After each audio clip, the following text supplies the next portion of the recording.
100K kikitain ni Casimiro sa laban sa Japan. Pacquiao nagbigay ng apartment at mamahaling relo kay Eman Bacosa Pacquiao.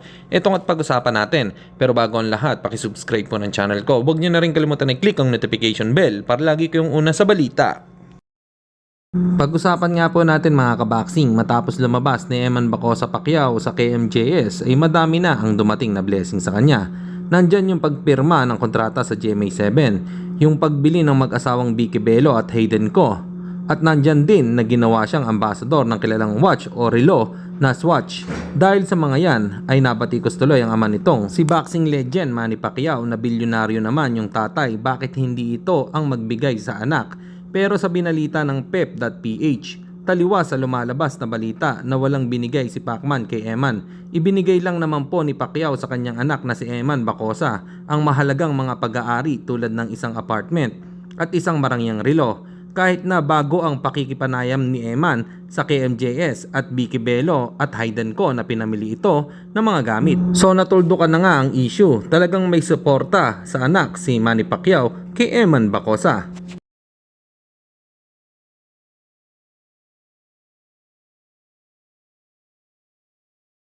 Samantalang handa ng harapin ni Gervonta Tank TV si Isaac Pitbull Cruz sa isang rematch. Matapos sabihing susunod na siyang lalabanan, nangyari ito matapos minungkahi ni Pitbull si Davies sa kanyang post-fight press conference kasama si Lamont Roach Jr.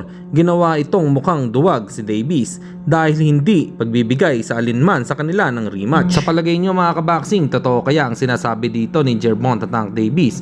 Baka mamaya isang linggo na lang ang laban ay umatras na naman ito katulad ng ginawa niya kay Jake Paul.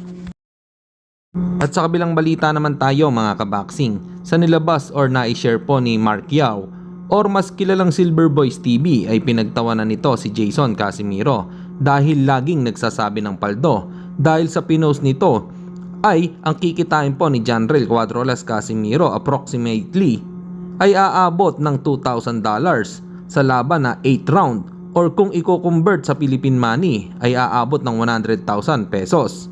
Ito daw ang resulta ng plano ni Jason. Para sa inyo mga kaboxing, ano po ang masasabi nyo dito? Comment lang kayo sa ibaba. Hanggang dito na lang muna ang ating balita. Dito na lang ang aking boxing news report. Babu!